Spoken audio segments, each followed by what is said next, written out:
आज हमारे बीच में हैं भोपाल से योगाचार्य राम रघुवंशी और हम जानेंगे योग के विषय में चर्चा अभी इनसे करेंगे कि क्या योग की इस समय महत्व है और योग के विषय में ही आज हम पूरा सत्र रहेगा।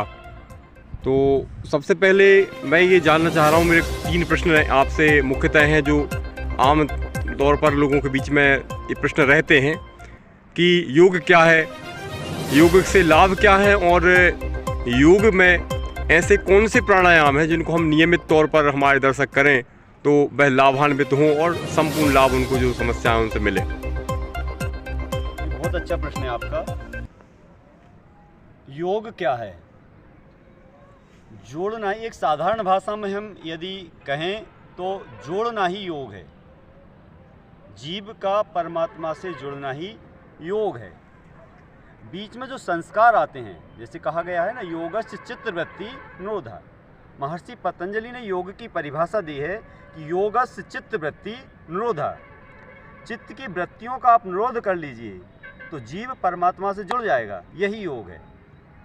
हम शरीर, इंद्रिय, मन, बुद्धि और अहम के स्तर पर जो भी कर्म करते हैं, जो भी रिएक्शन लेते हैं, उनसे कुछ संस्कार बन जाते हैं और वह संस्कार हमें ईश्वरीय शक्तियों से जुड़ने नहीं देते हैं, ईश्वरीयता से जुड़ने नहीं देते हैं। वह संस्कार ही महर्षि पतंजलि ने, उन संस्कारों को ही महर्षि पतंजलि ने वृत्ति कहा है, योगस्य चित्तवृत्ति निरोधा।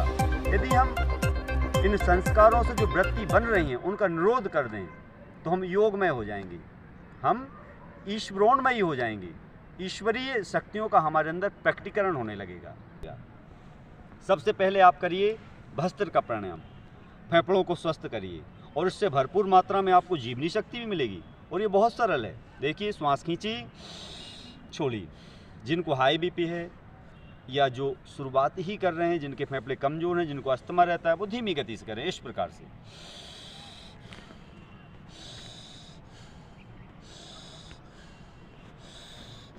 और जो पूरी तरह से स्वस्थ हैं, जो युवा हैं, वो तेज गति से करें।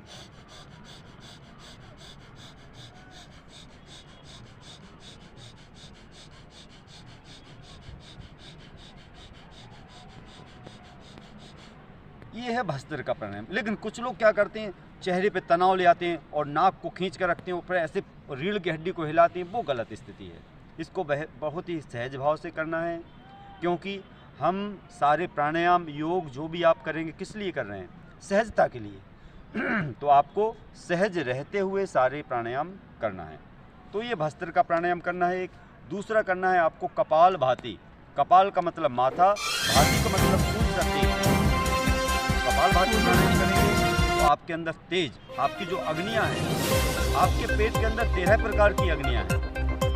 सप्त धातुओं की 7 अग्नियां, 5 महाभूतों की 5 अग्नियां और एक जठर। इस प्रकार से आपके पेट में 13 प्रकार की अग्नियां हैं और इसीलिए इसे कहते हैं मणिपुर चक्र, मणियों का पुर, मणिपुर। ये जो 13 प्रकार की अग्नियां हैं, ये जो मणियां हैं, इसलिए इसको मणिपुर कहा गया है। तो कपालभाति से आपके पेट की अग्नि प्रज्वलित होती है। ये 13 प्रकार की अग्नियां आपकी कपालभाति प्राणायाम से प्रज्वलित होती हैं और ये जब प्रज्वलित होती हैं तो आपके माथे पर तेज बढ़ता है, इसलिए इसे कहा गया है कपालभाति। माथे का तेज, चेहरे का तेज बढ़ाने वाला प्राणायाम है ये। इसकी विधि देखिए। सीधे बैठ जाना है, बैक स्ट्रेट। दोनों हथेलियों के पिछले भाग से आपको प्रेशर देना है घुटनों पे। जितना प्रेशर देंगे आपकी लोअर बैक आगे की ओर आएगी और चेहरा सामने, चेहरे पर प्रसन्नता। इसमें 100% हमें श्वासों को छोड़ने पर ध्यान देना है। स्वाभाविक कुछ श्वास आपके अंदर चली जाएगी। तो देखिए अच्छे से इसकी विधि। चेहरे पर प्रसन्नता, बैक स्ट्रेट, दोनों हाथ घुटनों पर।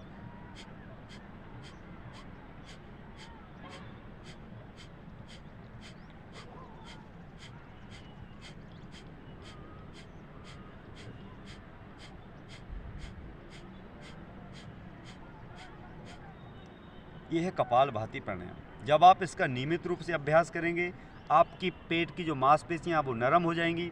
आपने कहावत सुनी है ना, पेट नरम, पैर गरम और माथा ठंडा, और यदि फिर बैद आए तुम्हारा मारो डंडा। वो कहावत सही है। पैर हमेशा गर्म रहने चाहिए, पेट हमेशा नरम रहना चाहिए और माथा हमेशा ठंडा रहना चाहिए। तो कपालभाति जब आप करेंगे तो ये तीनों प्रक्रियाएं आपकी सहज ही आपको प्राप्त हो जाएंगी। तो ये 2 प्राणायाम हुए। तीसरा जो प्राणायाम है वो है अनुलोम विलोम प्राणायाम। बहुत सरल प्राणायाम। ये अनुलोम विलोम प्राणायाम चाहे हाई बीपी हो, चाहे लो बीपी हो, चाहे किसी को शुगर हो, चाहे कोई भी व्याधि हो, सभी पे 99% इसको सभी कर सकते हैं। 1% कहीं ऐसे कुछ फंसते हैं, कुछ व्याधि रहती है, उनको नहीं करना है। 99% इस प्राणायाम को सभी कर सकते हैं। राइट हैंड को ऊपर उठाइए, राइट अंगूठे से राइट नोस्ट्रल को बंद कर लीजिए, दाईं नासिका को बंद कर लीजिए। बाईं नासिका से आपको श्वास लेना है, लेकिन बहुत आराम से। बाईं नासिका को बंद कर लेना है और दाईं नासिका से बाहर निकाल देना है। फिर आपको दाईं नासिका से लेना है और बाईं नासिका से बाहर निकाल देना है। एक राउंड हुआ। ऐसे आप इस प्राणायाम को शुरुआत करें, 25 बार से इसको शुरू कर लें। ये अनुलोम विलोम नाड़ी शोधन का एक सरल रूप है। नाड़ी शोधन प्राणायाम हाई बीपी वालों को या और भी कई ऐसी व्याधियां हैं उनको नहीं करना है, इसलिए हम नाड़ी शोधन प्राणायाम अभी नहीं बतला रहे हैं। तो ये अनुलोम विलोम प्राणायाम सभी को करना है। तो 3 प्राणायाम हो गए, भस्त्रिका, कपालभाति, अनुलोम विलोम। चौथा आपको करना है भ्रामरी प्राणायाम। अंगूठों से कानों को बंद कर लेना है, 1 उंगली माथे पर, 3 उंगलियां आंखों पर। अच्छी लंबी गहरी श्वास खींचिए और भ्रमण करते हुए आपको श्वासों को भौरे की तरफ भ्रमण करते हुए बाहर निकाल देना है। अच्छी लंबी गहरी श्वास खींचते हुए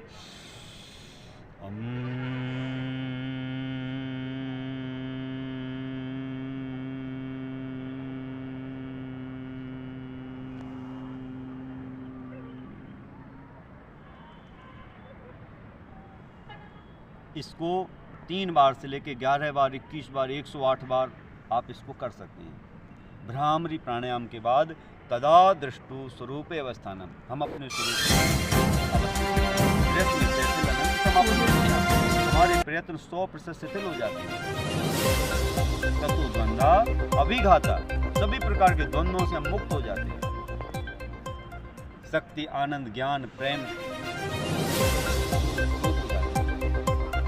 का हमारे अंदर प्रैक्टिकरण होने लगता है। सच्चिदानंद का हमारे अंदर प्रैक्टिकरण होने लगता है।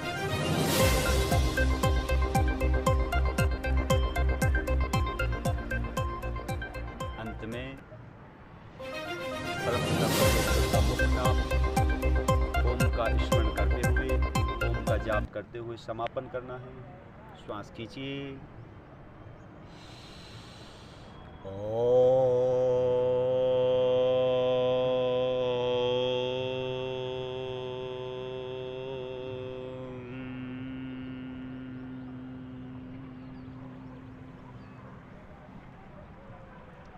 ओम सर्वे भवन्तु सुखिनः, सर्वे सन्तु निरामया, सर्वे भद्राणि पश्यन्तु, मा कश्चित् दुःखभाग् भवेत्। ओम शांति शांति शांति। दोनों हाथ ऊपर ले जाइए, सिर के ऊपर। गरम गरम हथेलियों को आंखों के ऊपर लगाइए, दिया बना के। और जो भी नीला, काला और जो आसमानी और अद्भुत जो रंग आपको दिखाई देंगे बंद आंखों से, उनको देखना है। धीरे धीरे हथेलियों के अंदर आंखों को खोल लेना है।